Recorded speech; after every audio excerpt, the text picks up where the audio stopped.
Ako ay isang respetadong accountant sa Nigeria na may sariling opisina at staff. Dito sa Amerika, nagdadrive ako ng mga estranghero sa aking kotse habang nakasuot ng murang polo shirt.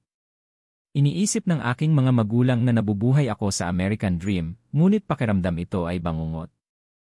Tuwing linggo isinusuot ko ang aking tanging magandang damit pambusnes para sa video call sa Nigeria. Ipinoposisyon ko ang kamera upang ipakita ang malinis na sulok ng aming maliit na apartment, itinatago ang katotohanan. Ang aking mga magulang ay ningiti ng may pagmamalaki, iniisip na nagtagumpay ang kanilang anak sa Amerika. Ang aking anak na babae ay sinusundo na ngayon ng aking asawa mula sa paaralan.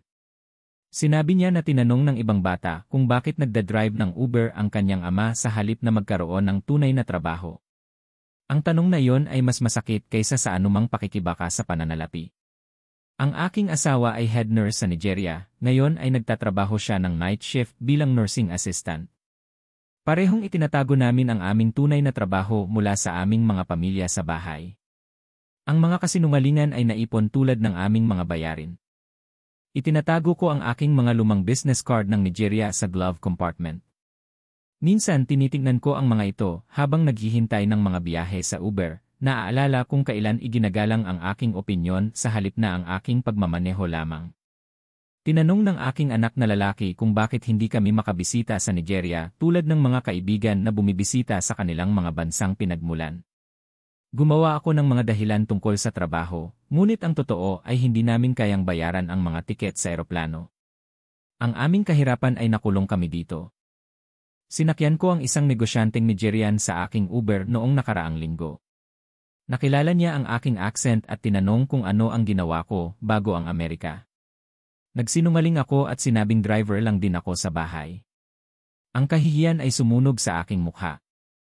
Natagpuan ako ng aking asawa na umiiyak sa kotse pagkatapos ng 12 oras na shift sa Uber.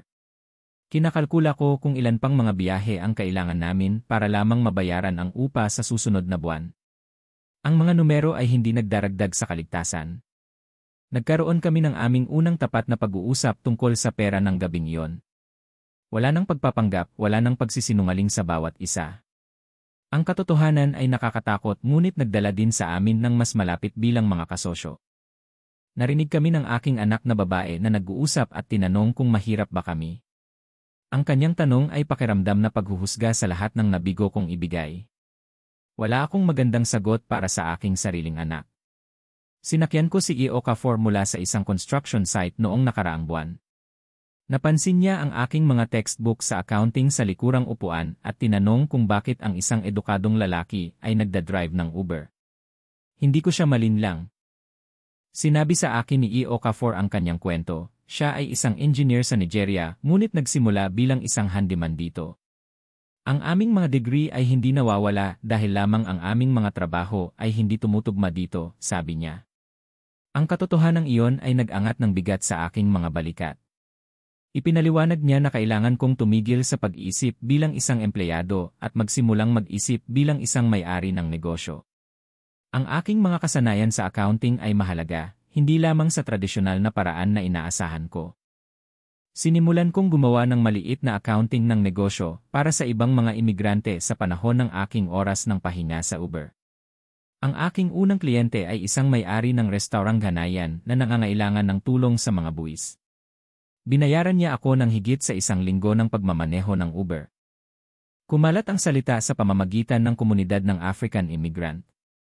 Sa lalong madaling panahon ay mayroon akong listahan ng paghihintay ng mga maliliit na may-ari ng negosyo na nangangailangan ng tulong sa accounting. Ang aking kotse sa Uber ay naging aking mobile office sa pagitan ng mga appointment.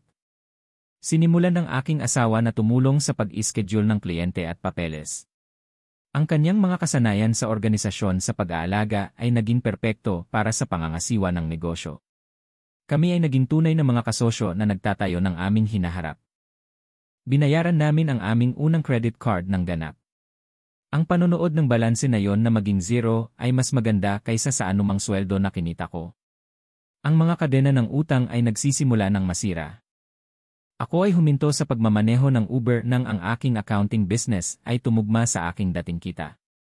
Ang takot ay totoo, ngunit ang kalayaan na gamitin ang aking aktwal na mga kasanayan ay pakiramdam na parang umuwi sa aking sarili. Ang aking anak na babae ay hindi na nagtatago mula sa kanyang mga kaibigan kapag sinusundo ko siya sa paaralan. Ngayon may pagmamalaki niyang sinasabi na ang kanyang ama ay isang accountant na tumutulong sa mga negosyo ng imigrante. Ang kahihiyan ay pinalitan ng pagmamalaki. Bumili kami ng aming unang propesyonal na espasyo ng opisina sa isang maliit na distrito ng negosyo. Ang paglalakad sa pintuang iyon bilang mga may-ari sa halip na mga naghihirap na imigrante ay pakiramdam na surreal. Ibinabalik ko ang aking propesyonal na pagkakakilanlan. Si E. Okafor ay naging aking unang corporate client para sa kanyang kumpanya ng konstruksyon. Ang mag-aaral ay naging isang pinagkakatiwalaang propesyonal na kasamahan. Sinabi niya na ang aking karanasan sa imigrante ay nagpaintindi sa akin ng negosyo ng mas mahusay. Nag-empleyo ako ng aking unang empleyado, isang bagong imigrante mula sa Kenya na may degree sa engineering na nagdadrive para sa Veredi. Ang pagtuturo sa kanya ng negosyo ay pakiramdam na pagkumpleto ng isang banal na bilog ng tulong sa imigrante. Binayaran namin ang lahat ng aming mga utang sa imigrasyon at paglilipat. Bawat pautang, bawat credit card, bawat kadena sa pananalapi na nasira. Ang pakiramdam ay mas kasiya siya kaysa sa anumang propesyonal na tagumpay sa Nigeria. Naiintindihan na ng aking anak na lalaki ang pera at negosyo ngayon sa isang malusog na paraan. Nakikita niya ang kanyang mga magulang na nagtatayo sa halip na nakaliligtas lamang. Ang siklo ng kahihiyan sa pananalapi ay nagtatapos sa kanyang henerasyon. Bumili kami ng aming unang bahay. Isang tunay na bahay kung saan maaari naming i-host ang pamilya mula sa Nigeria ng walang kahihiyan. Bawat silid ay kumakatawan sa isang laban na nanalo sa aming paglalakbay bilang imigrante. Matagal pa rin akong nagtatrabaho, ngunit ngayon ay nagtatayo ako ng aming pamana ng pamilya sa halip na magbayad lamang ng mga bayarin. Ang pagkapagod ay may layunin at ang layunin ay gumagawa ng lahat ng pagkakaiba sa mundo. Ang aking asawa ay huminto sa kanyang night shift na trabaho upang tulungan ang aming negosyo ng full-time. Nagtatrabaho kami ng magkasama ngayon sa halip na bahagyang nagkikita sa pagitan ng mga shift. Ang aming pagsasama ay hindi kailanman naging mas malakas. Sinimulan namin ang mga pondo sa kolehiyo para sa pareho naming mga anak. Ang paggawa ng mga unang deposito na iyon ay pakiramdam na pagsira ng mga generational cycle ng pakikibaka. Magkakaroon sila ng mga oportunidad na maaari lamang naming pangarapin. Nagtuturo na ako ngayon ng financial literacy class para sa mga bagong imigrante. Ang bawat pamilya na aking tinutulungan na iwasan ang aming mga maagang pakikibaka ay pakiramdam na nagpapagaling ng isa pang piraso ng aking sariling masakit na nakaraan. Ang aking kotse ay hindi na naugnay sa kahihiyan o pagmamaneho ng Uber. Ngayon ito ay transportasyon lamang sa mga business meeting at family outing. Ang sasakyan na nagdala ng aking mga lihim ay ngayon ay nagdadala ng aking tagumpay. Bumisita kami sa Nigeria sa unang pagkakataon sa loob ng 8 taon. Ang paglalakad sa paliparan bilang matagumpay na mga may-ari ng negosyo sa halip na naghihirap na mga imigrante ay pakiramdam na tunay na katubusan. Ang aking mga magulang ay sa wakas ay nakita ang aming tunay na buhay sa Amerika, hindi ang peking bersyon na ipinakita ko sa video call. Ang kanilang pagmamalaki ay tunay sa oras na ito, at iyon ay nangangahulugan ng lahat. Ang aming negosyo ay ngayon ay nag-empleyo ng 6 na tao mula sa mga background ng imigrante. Ang bawat pag-upa ay pakiramdam na paghila ng isang tao mula sa bitag ng service industry. Kami ay nagtatayo ng ibang uri ng kwento ng imigrante. Ang Uber driver na may degree ay natutunan na ang tunay na tagumpay ay hindi tungkol sa titulo ng trabaho. Ito ay tungkol sa paggamit ng iyong mga regalo, pagbuo ng iyong pamana, at pagtulong sa iba na gawin din ito. Ang aking mga anak ay nakikita ngayon ang kanilang mga magulang bilang mga entrepreneur at pinuno ng komunidad. Wala silang alaala ng pagmamaneho ng Uber o kahihiyan sa pananalapi. Ang kawalang malay na iyon ang aming pinakadakilang tagumpay. Matrabaho pa rin ako, ngunit ngayon ang bawat pagsisikap ay nagtatayo ng hinaharap ng aming pamilya sa halip na mabuhay lamang sa kasalukuyan. Ang pagkakaiba sa pagitan ng pagbuo at pagkaligtas ay nagbabago ng lahat. Ang damit pambusnes na isinusuot ko ngayon ay para sa mga tunay na pulong, hindi mga peking video call.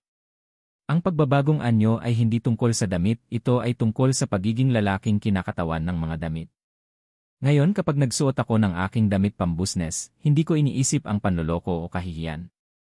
Iniisip ko ang pagbuo, pagtulong, at paglikha ng isang tunay na pamana.